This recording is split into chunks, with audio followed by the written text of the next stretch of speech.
You remind me. Don't just say, hey, don't forget to record, Robin. So we're going over identity, the importance of a sense of who you are in relation to survival. Now, I don't remember your name. I don't know anybody's name in here. I'm terrible with names, but what's your name? Sorry, I was drinking. Joey. Joey mentioned self-actualization, which is a very, very different sense of self. So what we're going to talk about today, and I have to go through a lot because there's a few videos that I want you guys to watch. They may or may not work. I was working on it this morning and I couldn't get these to function, so they may or may not work. So that might happen next lecture, but we're going to go through this quickly. What identity is. We could definitely say we're human, right? Like we're a species, we're animals. So think about what it is when we conceive an identity. Most people are putting it in on a resume. Like when someone says, tell me about yourself, your mind is going to go directly to something that might be unique, you think is unique, right? Again, like, hi, my name is Robin, I'm a writer. I teach, right? I'm thinking of things I do for my community, right? So what I want you guys to do for the next 1 minute, if you have a piece of paper, how many of you brought paper? I just want you to make note, or just make note on your computer. I don't care how you do it. Give me a list of your resume in the next, I don't know, 2 minutes. It should take less than 2 minutes. Who am I? What's your resume? Be honest. What you're going to list? When someone says, hey, who are you? Tell me about yourself. List. What comes to the top of your mind, not what you think I want to hear or what makes you look so deep. No, just, I'm a teacher, I'm a student, I was an athlete, I like arts, whatever.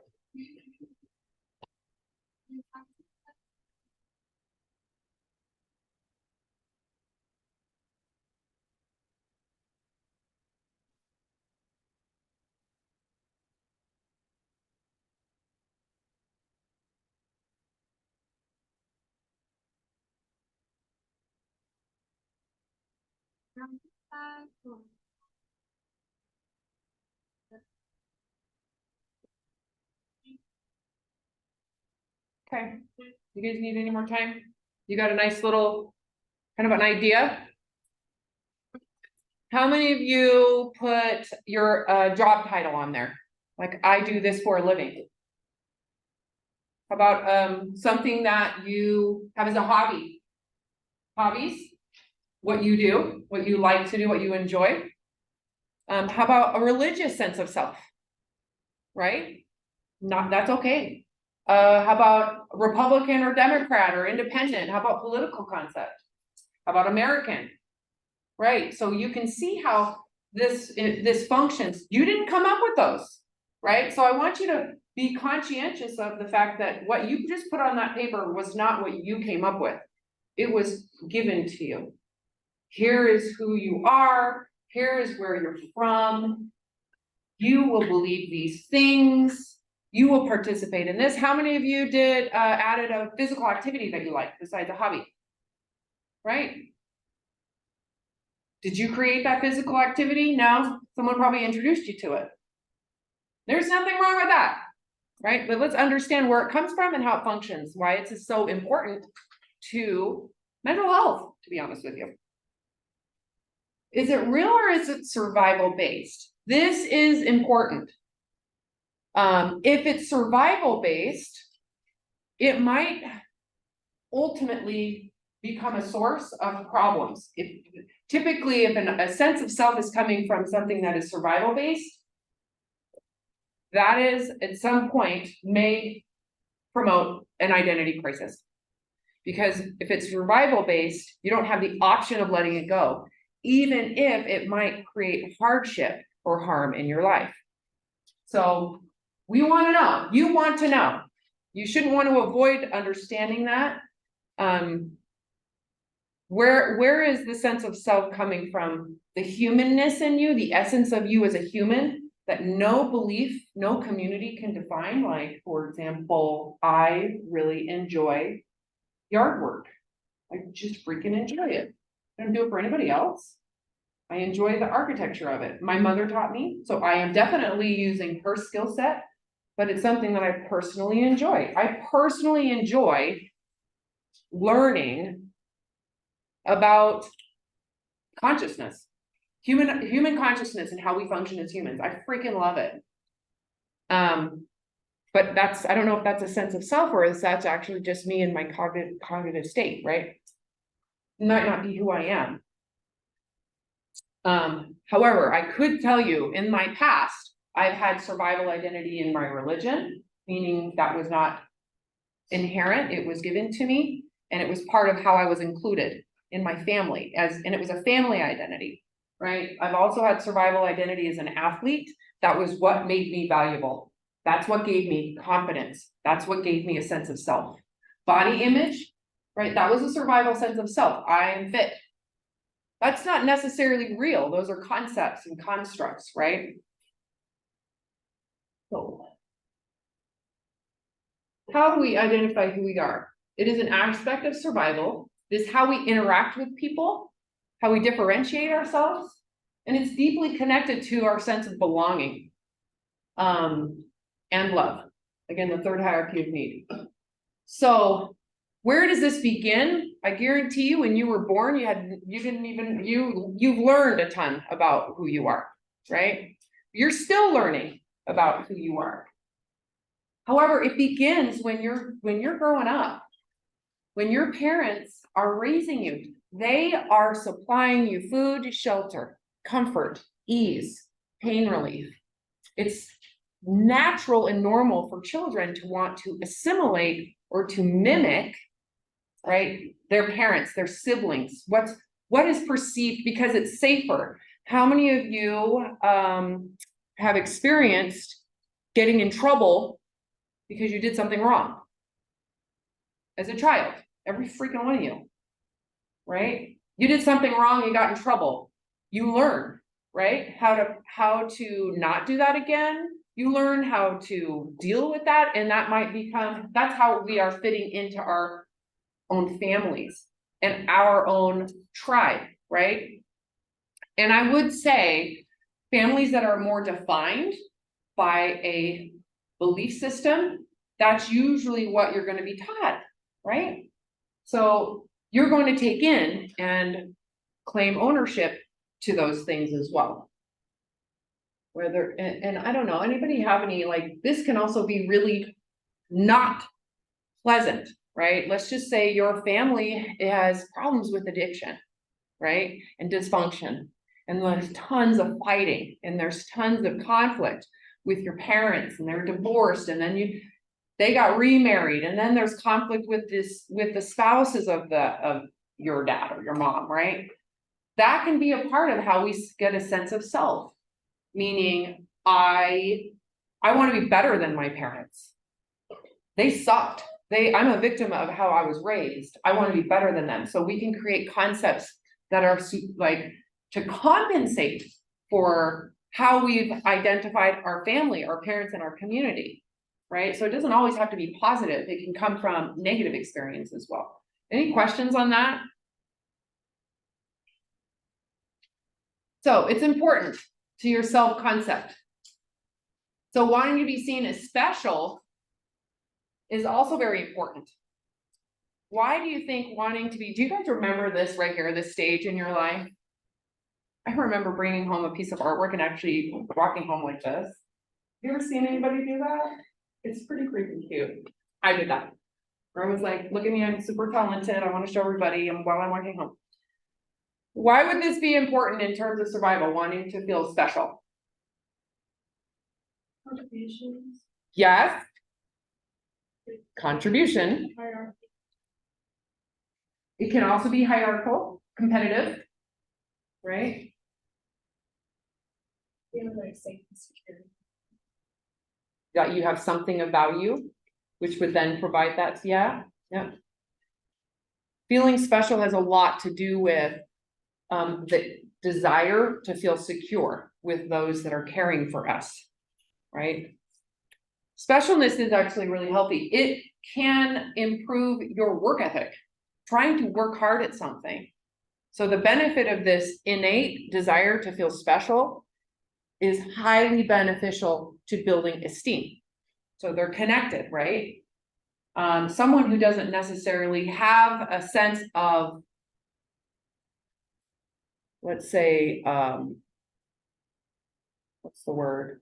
Feeling secure, feeling really secure in their sense of belonging, might really, really seek this feeling because they're looking for appraisal, right? Can you make that connection in your minds, the need for appraisal with being special? Being seen as having something that is worthy of giving and taking. How many of you yelled at your parents, mommy, mommy, mommy, daddy, daddy, watch, watch, watch, watch, watch, and you did some weird, funky move on a trampoline? We all did it, right? It's a definite stage of development in that third hierarchy of need. You are seeking to feel that you have something to give and that people like what you have to give. I mean, what type of skill set does a 6-year-old boy have besides pew, pew, kick, kick, right? Or cooking, or dressing up, or showing how you dress, moving forward. So yeah, watch me, see what I'm doing. People can be stuck here for decades. How many of you know someone when you meet them and the first thing they do is tell you the car they drive, the clothes they're wearing, their level of education, where they work, where they're from? You guys experienced that yet? Yeah. How many of you see this on social media? Right. Everybody's eyes just went, oh yes, yes, tons of this. It's a developmental stage. Very important in developing a sense of that you are worthy of inclusion, but you're seeking outside validation. Okay. You can see that this would be important at about this age. And again, some people get stuck here because they never really got it. They were maybe ignored. Maybe their parents were at work all day. Maybe they just never really, who knows, right? But you can have compassion for that if they get stuck in there. Fitting in is survival. So what you do is you will mold yourself to fit into that. This is really common, let's say in junior high. How many of you guys remember in junior high changing yourself to just be seen to fit into a group? Changing your clothing, your music, participating in like smoking pot or all the things, right? I'm not gonna wear those shoes anymore, they're not cool, right? How many of you guys did that in junior high? Only 2 of you? Sure. Sure, you guys. This is very normal. Okay, so becoming predictable. This is an important word here. Predictability is really about approval, right? So if you know what's predictably approvable, your brain is looking that out. Your brain, without you consciously knowing it, has got these like antenna, right? Think of it like an antenna that's like probing, beep, beep, boop, boop, boop, boop, boop, boop, looking for things that are seen as positive and looking for things that are seen as negative. Those probes are constantly taking in information. What is repeated more often than not actually stimulates the hedonic area of the brain. I'm going to say this again. Your brain, whether you like it or not, is seeking repeated information, typically in what's positive or negative, right? And the more it's repeated, regardless if it's negative, the hedonic area of the brain starts to light up. What area of the brain is that? What does it do? You don't need to know the technical name. I clearly don't use the technical name. I call it the hedonic area. What does that area of the brain do? Anybody have a guess?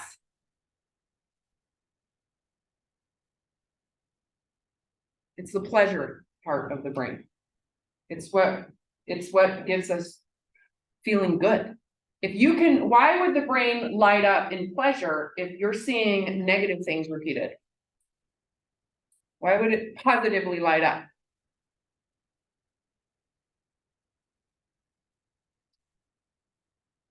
I don't care if you're wrong, just someone make a guess.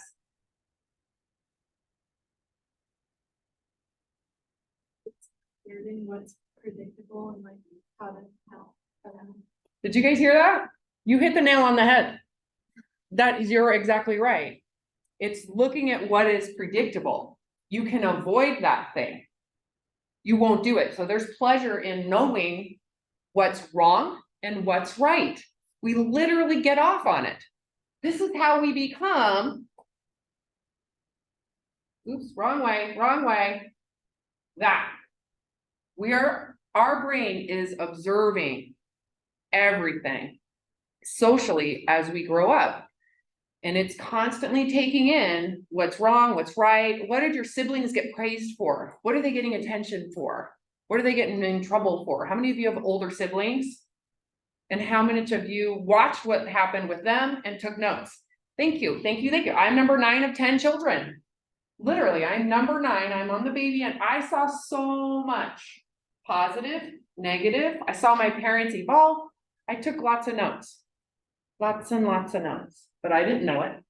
I didn't know I liked volleyball because my sister liked it. That's the only reason why I got into it.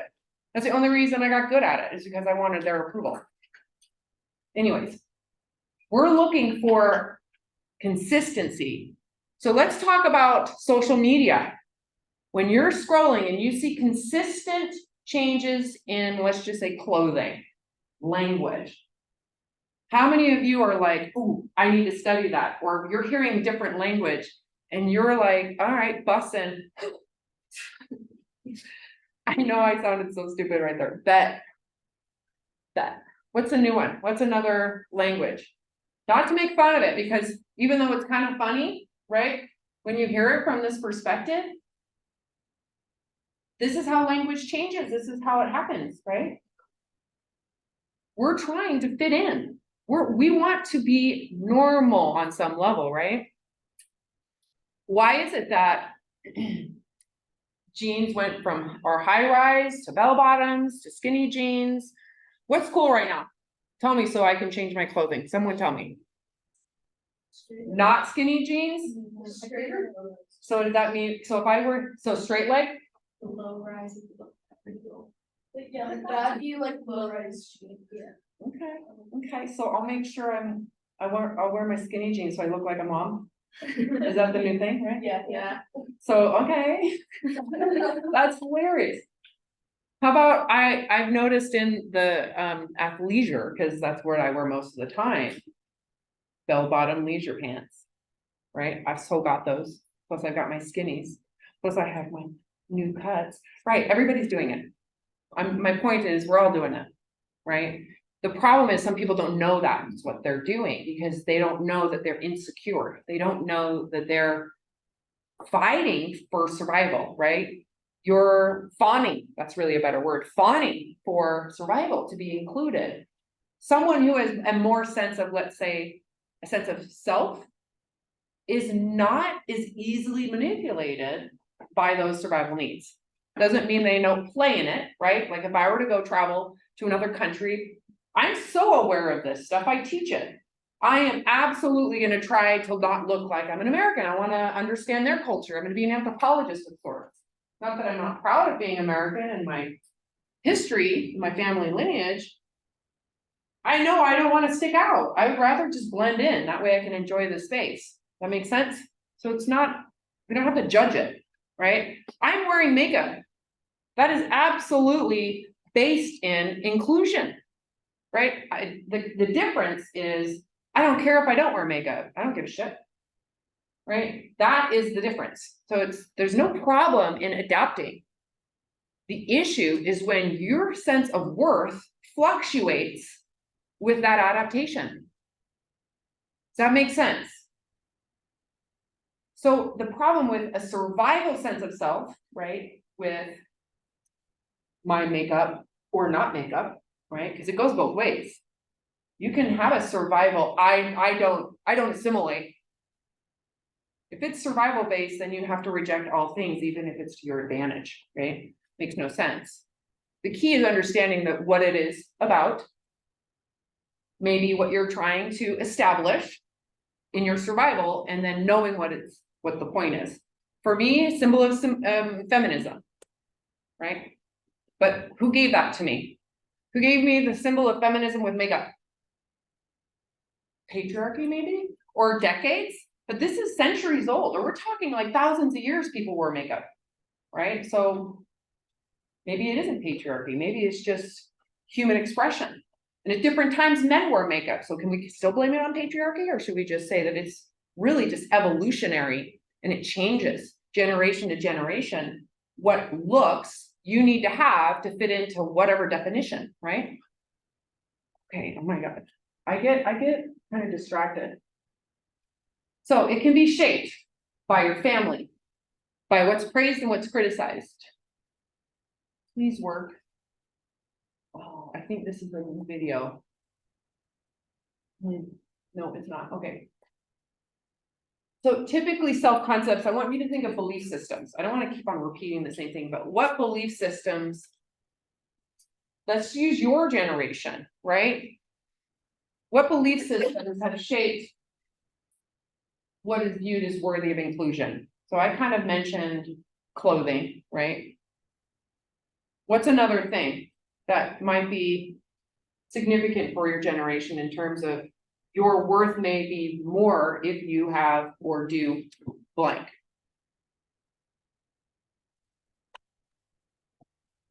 Social media, What about social media? having a presence, and just like influencing people or showing people new things that they might like or that you like because they like you, they want you to. So having power. Yeah. So gaining power, that's important. Why would this be connected to that? What would power provide someone? Right, well, it's connected to worth, but really being able to manipulate so you don't get judged. So if you're in a position of power, you're telling what other people can do, and you're the one that's immune. Think of it as immunity. If you're in a position of power, that's the illusion in terms of survival. This is a great one, right? So I want you to think about who's in the position of influence and power over you then. Are they really giving a shit about you in particular? What do they really care about? I'm not generalizing, right? I'm generalizing people of influence and power. If their intention is to gain influence and power on social media, what are they caring about? Their own survival. Do they really care that it's affecting you negatively? Let's talk about a thigh gap. Or what is it for men? Your beard? Hair? What's a common body image thing for men? Muscles. What else? Height? More so, men, I need you to talk. Muscles, who agrees with that? You gotta be fit? Okay, I like that. Right, I mean, it's real, that's what I'm saying. I like that you're on target. Who determines this? Who is promoting the pictures? Is it someone that gives a shit about your well-being, or are they trying to survive themselves? Right, so really think about who you're following and what they really are getting out of it. A religion, political ideology, a way of eating, sport, talent, parents, what society praises, traits of your body, past trauma. We can associate, how many people do you know, people in social media who gain value because they constantly talk about their trauma and their hardship, not because they're better, but because it's who they are. This is common in, for example, in eating disorder groups or ADHD groups. This is who I am. How many of you have seen like TikToks, reels about how to, not just how to know you have ADHD, but basically who you are is ADHD. You need to be able to see the difference between the two. I see it all the time. It sucks. And then someone will go, oh, that sounds like me, that's who I am, I'm identifying by really survival mechanisms, because that's what that is, and someone that's insecure here, generally. Because I have been diagnosed with ADHD, and you probably can tell.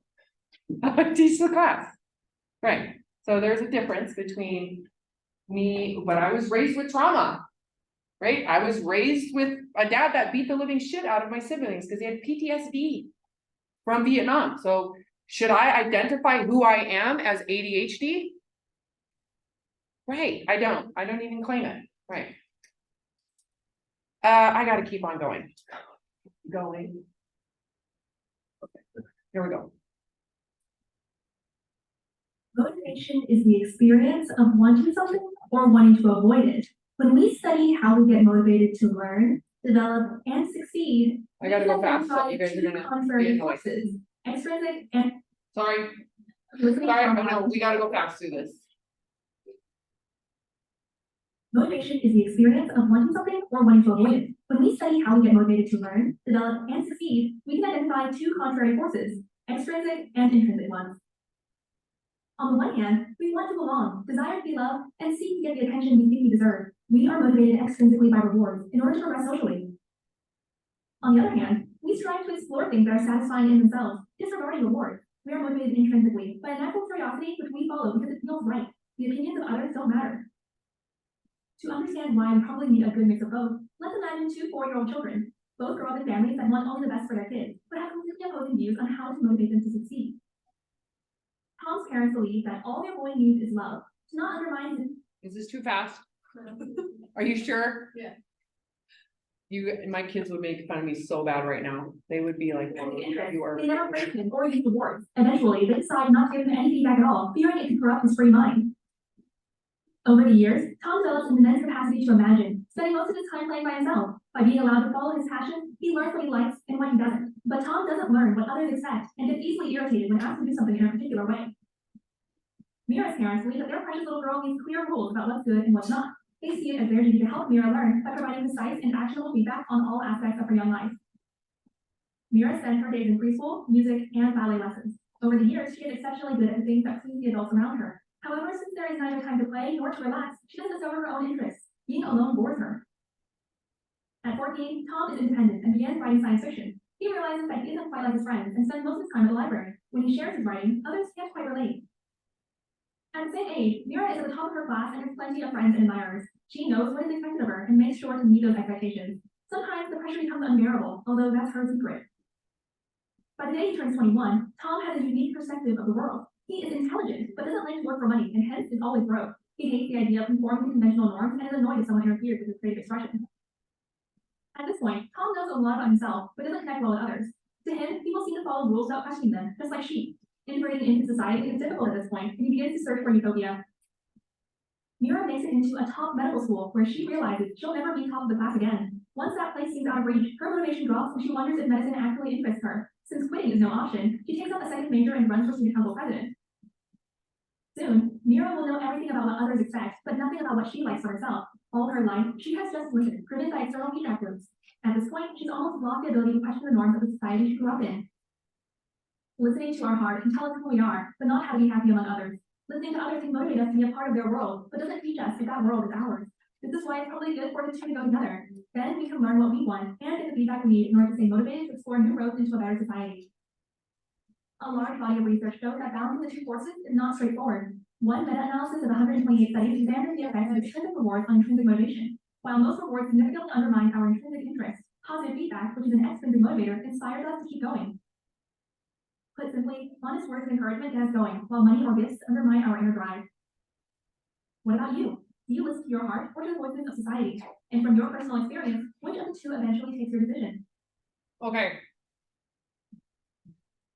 Aren't you glad I don't talk like that? Did you get the concept? Yeah.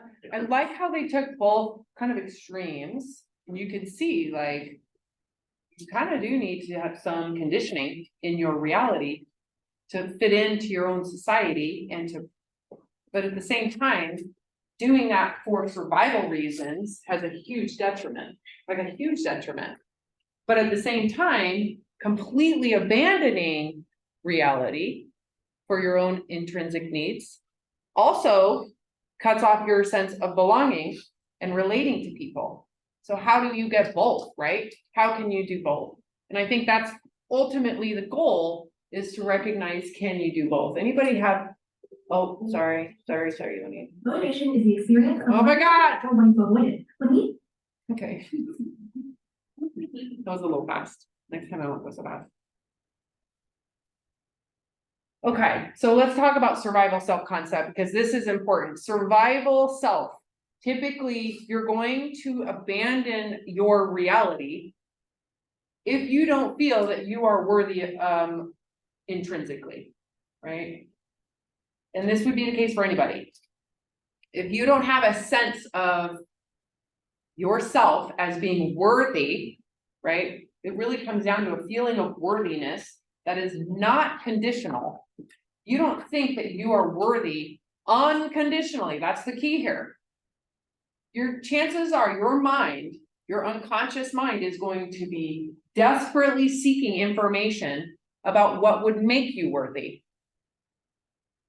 Right? This is where, like in junior high, you are probably going to be influenced by, more so by social media, right? More so by people who have strong opinions, right? Someone who has a very strong opinion, you're probably gonna go, oh, well, they clearly know what they're talking about. I'm gonna soak in whatever they're saying, right? So a survival self-concept, if you believe the truth of you within you, right? That sense of self is worthy of judgment, criticism, ridicule, exclusion, being left out, not being important, right? You'll dismiss your true character. You're gonna hide it. You're gonna take it and you're gonna go, yeah, no, this isn't good enough. It's vulnerable. It's, this is what I did when I fawned with everybody in college, because once I left home, and that concept of self that was religious no longer made sense in reality, I was super affected negatively by that, because it didn't, even if I went to and maintained this religious, social structure, I felt disconnected with them. And so I was left with this kind of insecure space. And so when I was trying to assimilate into college, just normal reality, I didn't understand, because I'd been so structured and rigid, and this is who you are, and this is what you do, and this is what you believe in, and this is what you do on the weekends, this is what you do, here's the favorite color, here's what you want to do. And that was kind of also not just the religion, but the way I was raised, because my dad had PTSD. So everything was super controlled to make sure that he didn't get triggered into being upset. So we always fawned what he needed and wanted. Anyways, with 10 kids, it would make sense that you would want to put them in some type of structure. So when I went to college, none of that made sense, and I was left with fawning to everybody. So again, that fawning is trying to blend in. So you will take on social media, right? I did not have social media. Had I, holy shit, I would have sent naked pictures to everybody. I mean, I would have been bad, because I was looking for approval, not gonna lie. Not because I was like, again, it was really more about what will give me attention, and I got a lot of attention for my body. So why wouldn't I take pictures of my butt while I was working out? I would have been the girl looking in the mirror, working out, being like, yeah, I worked out. That would have been me. Because that would have given me a sense of something, because that's a clear structural concept. Fit image is a clear structural concept, repeatable, predictable, understandable. I fit, I can use that. That's who I am, right? So is religion, so is politics, so is all the things that are clear and repeatable, right? Repeated, clear, brain gets high. So ultimately, you're just trying to fit in and blend in. You're trying not to stick out. You're trying to assimilate. which isn't a bad thing, but someone who really doesn't have a clear sense of value inherently built into their authentic self, removed of all of those beliefs, is going to really become the background. That's who they think they are. They think they are the camouflage. So you don't really know who you are. And not only that, but when you start to interact with people, you're thinking, why aren't you camouflaged? I'm camouflaged. You should be camouflaged. You suck if you're not camouflaged the same way I am. Right? So that's how we create our packs. That's why we push other ideas out, because it doesn't meet our camouflage. And the crazy thing is, you can go back into history and you can say 200 years ago, they had totally different beliefs, but they did the same thing we're doing today. It's just radicalized, I think, on the internet and then social media, because our brains are too innocent to discern. It really is, I think innocent is the right word. You're not dumb, you're just innocent. People don't know. So let's think about it. Who have you tried to become like? How many of you have tried to become like your family? Like you want to be like your siblings. You are similar to your parents. And your parents are probably either dissimilar or similar to their parents, depending on how they adapted. Right? Were you praised and put on a pedestal if you did something right? If you did what they liked? Or were you, if you don't do what they like, were you abandoned or seen as not good enough? Friends. Wanting to conform to be similar to friends. That's somewhat normal, right? But how many of you have abandoned yourself in your life? And you can think back in times where you like abandoned your truth because you wanted to fit in, or you developed too quickly, maybe. Started partying sooner than you really should have or wanted to, right? Or you were, afraid to be rejected and abandoned. So you did things you didn't necessarily wouldn't have otherwise, right? How many of you are emulating celebrities, dressing like them, talking like them? These people are put on pedestals. Again, this kind of comes down to social media power and influence. This person seems to be happy, right? They seem to know how to dress. They know how to do their makeup. I want to be that because I want to feel good about myself. And then you have your community, religious group, political party, subcultures, bodybuilding, for example. And again, this is not anti-bodybuilding in any way, but there's a very clear aesthetic, physical looks, and ways of eating, ways of being, what you do with your time. That would be a subculture, right? They direct how you should look. Sororities, fraternities. Does that occur? Does that occur in college, right? Even what is something I really think is kind of interesting is specifically in Boise, Idaho.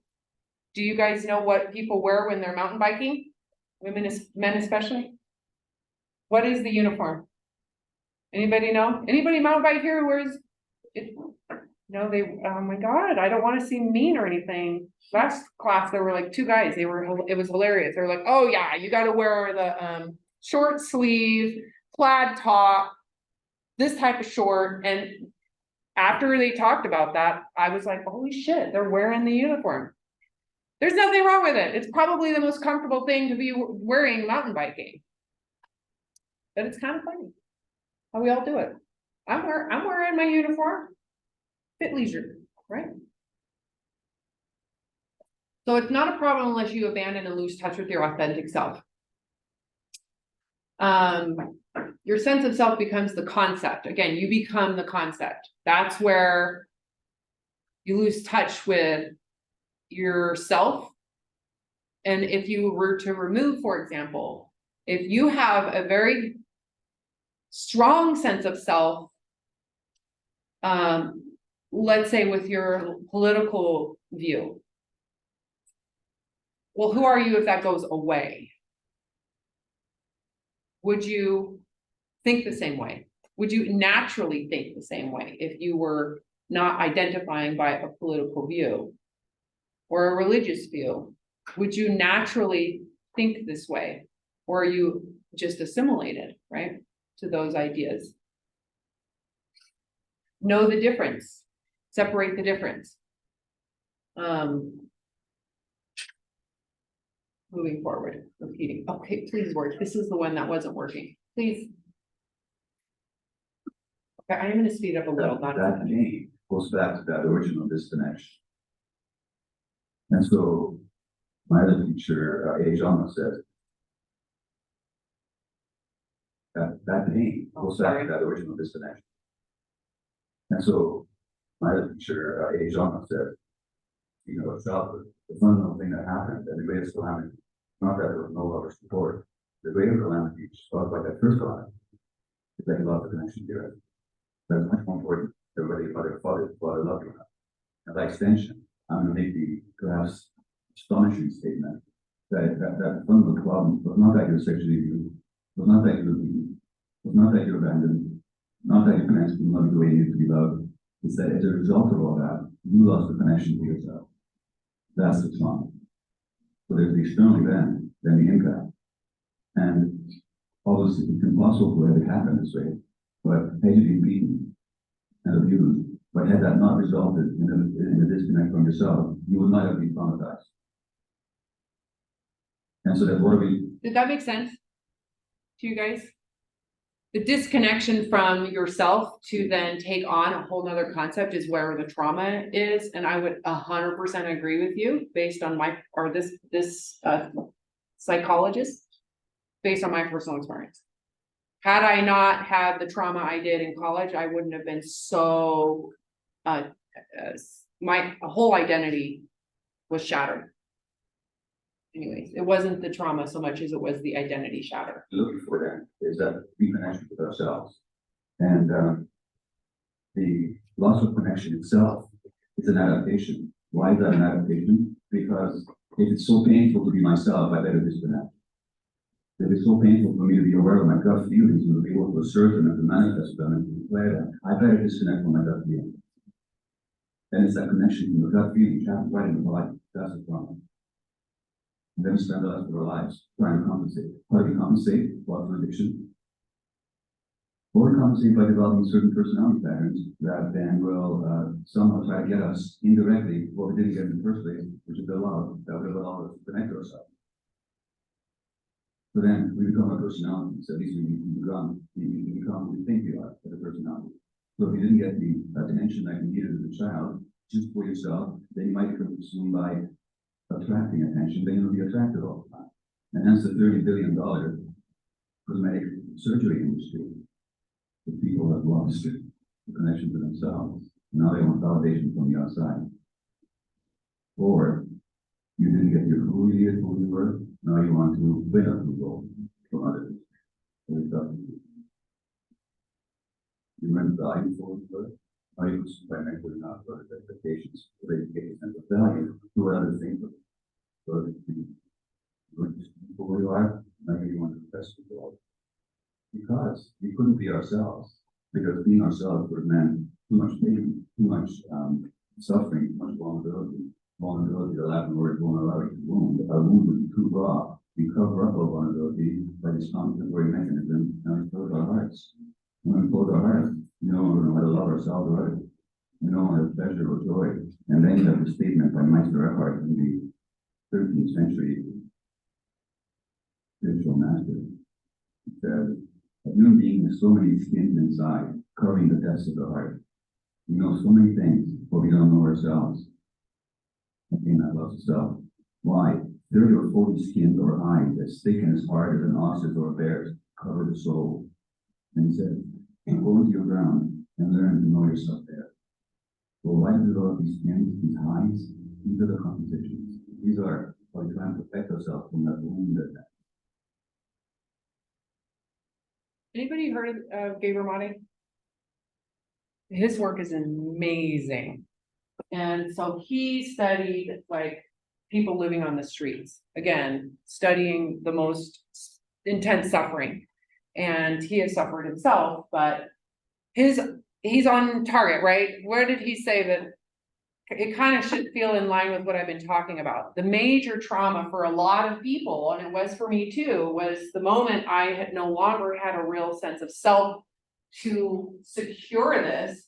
My security had to be in what my dad needed and wanted, because he was so traumatized and he needed everybody to do it for him. The religious ideology they used, right, became my whole sense of self, because that's wasn't a choice for me at all, right? And then it became what everybody else wanted. So it wasn't necessarily the trauma so much as it was I never actually had the opportunity to go, who am I, right? What's real for me and what's not? I never had the choice. So when you think about your self-concept or your identity, really understand without judgment, without criticism, where you might have pieced it together, right? How it pieces together. And maybe how you might, if you're having real social anxiety and panic and problems, chances are there's something going on with your identity and your sense of worth for yourself, right? So if you've abandoned yourself, chances are you think your worth comes from compliance, right? From something else outside of you. And then if you suck at that compliance, right? Or you suck at the idea, you might think I have low self-worth or low self-esteem. But if it's connected to a belief or ideology, is it really self-worth or self-esteem?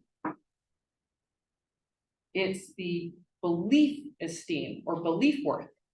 So how much of your sense of self is based on concepts that are really about your fitting into a community versus truly believing that you're authentically, and I say authentic meaning, like, I'll use myself as an example. I don't mean harm to anybody. Like, I know from within, I have no sense of wanting to hurt or harm anybody ever. That's real. No one taught that to me. How many of you have an inner sense of wanting to harm others? Just all the time, just there. Okay, so you're pretty safe. What if that right there is good enough? What if that's alone good enough? Because if I don't want to harm anybody, then any decision I make, generally speaking, is pretty harmless. Right? And if, let's just say I do something that does harm someone and I didn't intend that. How do you, you know, if I don't intend to hurt someone, but I make a decision that hurts someone, that's less likely to affect or impact my psychological well-being than someone who believes that if you harm someone, you're a terrible person. Do you hear the difference? If I believe harming someone makes me terrible, that is going to have a totally different impact on me than I don't intend harm to anybody. If I know it's harmful, I wouldn't do it. And then by omission, I harmed someone I didn't know. Chances are I'm going to recover more from that than someone who believes harm is bad, you're a terrible person, right? That makes sense? Okay, let's move on from this. I don't want to replay it. Please don't replay it. Okay. So basically what I just said, unless your worth is attached to something that is true, such as for me, I really don't intend harm to anybody, right? You're getting your worth out there and not in here. So we're going to get into being narcissistic. Any questions about identity? Okay, there's still more. There's still more. And I'm going to do everything I can to get through this. No questions, no comments. Anybody confused?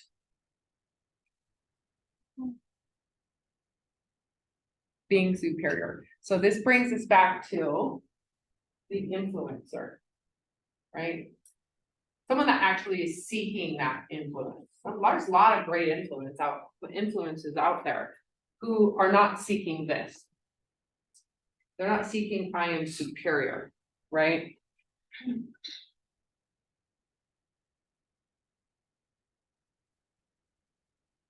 So as you grow up, that feeling of specialness is normal, right? really important in productivity, following the rules, learning, doing what you're told, you know, that's, again, your goal is to assimilate in a positive way with your family. It can motivate a lot of work and ethic and all the good things, right? That really are beneficial to you. They ultimately get you to esteem, which eventually gets you up above survival mode. The problem exists when you're taught by your system, your program, your community, your whatever, your social media, that the only way for you to be of worth is to be superior. Why would this be a negative thing?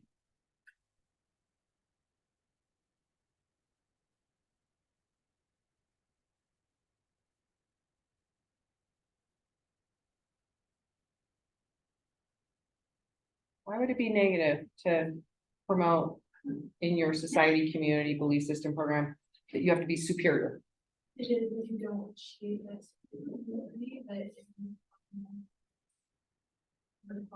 Why would it harm your mental health? Where would that lie in your survival mechanisms?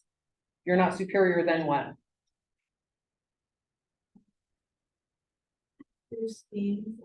Your sense of worth, your worth to your community.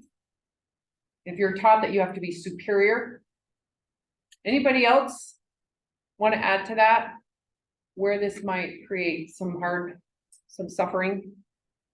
Well, if others around you also have the inner drive to be superior, then like you're all just basically gonna be competing unhealthily, and that might even escalate into violence. Yes, 100%. Did you guys understand and hear what he said?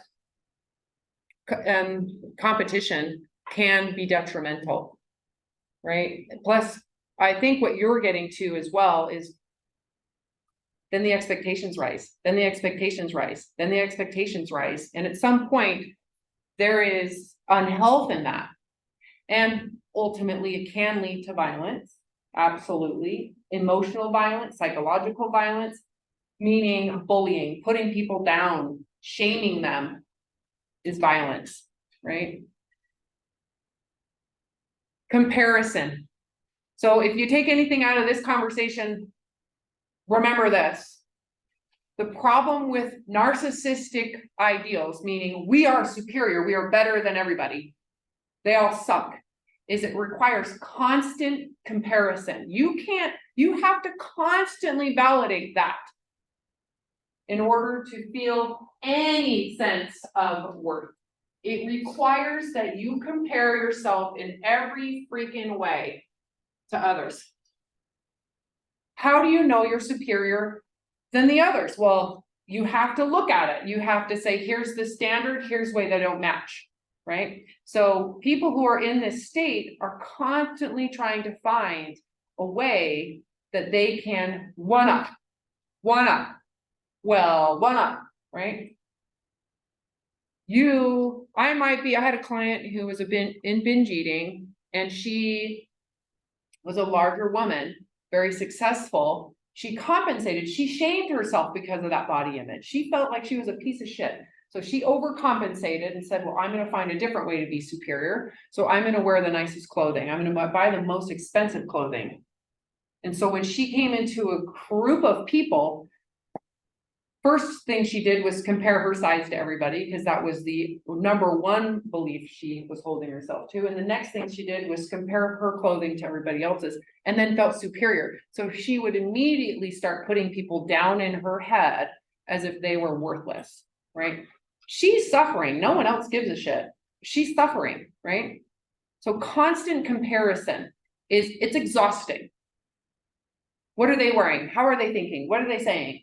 You know, so comparison is a big mark of someone stuck in kind of like your specialness is to be superior. And being an authority figure, I'm going to tell you what sucks. So when you're watching someone on social media, they'll be super derogatory. Not just like, let's say in politics, it isn't just like, well, I think you're wrong. Let me give you a different context. They'll be like, you're an idiot. They will shame and discredit. other people. You're stupid, you're bad, they're inflated. So immediately when I see political stuff, and as soon as I hear that kind of pompous degradation of other people, I know already that it's lies. They're lying. They're inflating themselves and they're using superiority as if that gives them credibility. So anytime you're listening to someone who is super self-righteous and then derogatory towards others, that's a sign to maybe not trust what you're hearing.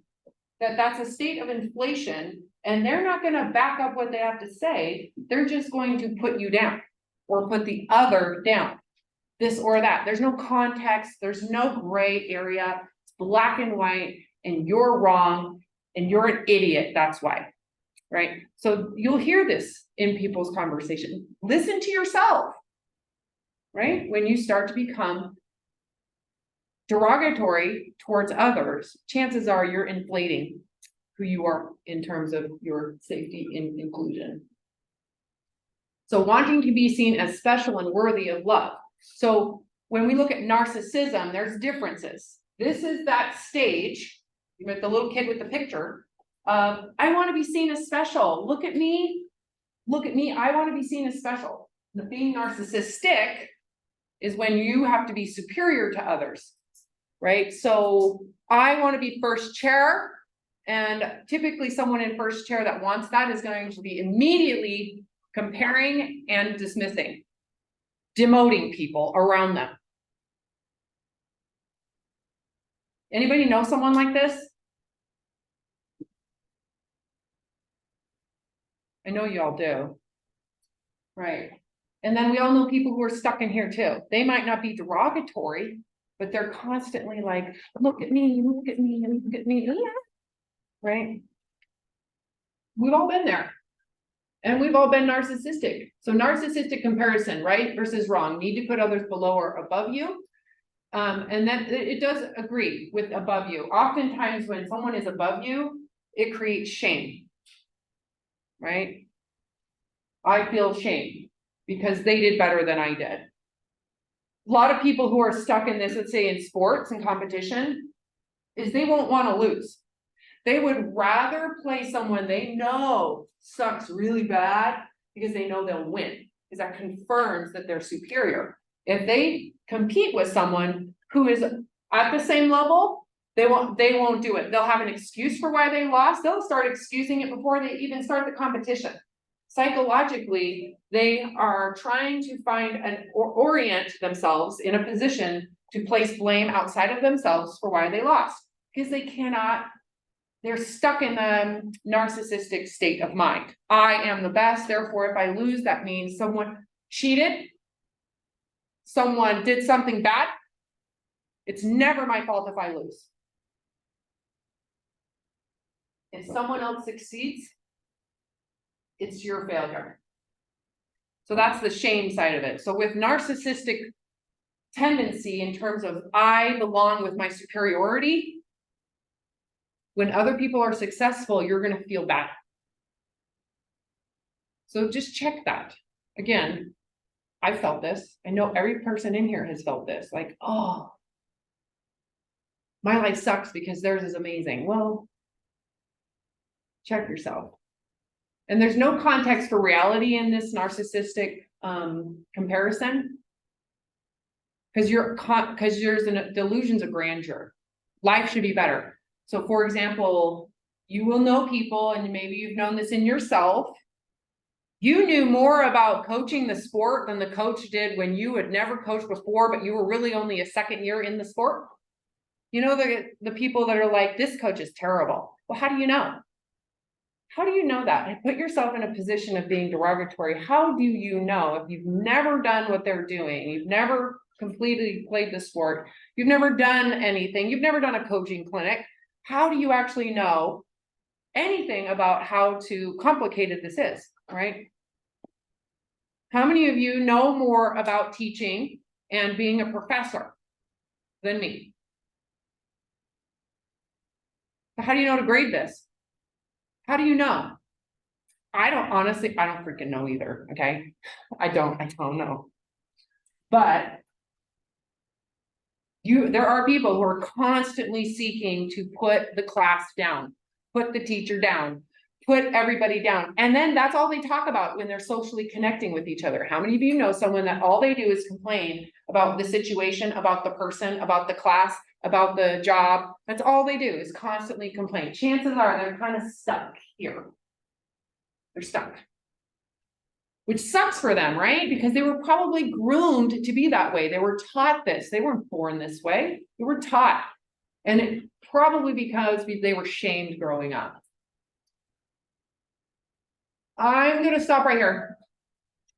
So, there's going to be homework. I will post it. Really, your goal in this homework is to write your identity resume, and we'll go over more of this on Monday. Actually, no homework. We'll talk about it on Monday. I know, the busy work is hard in this class.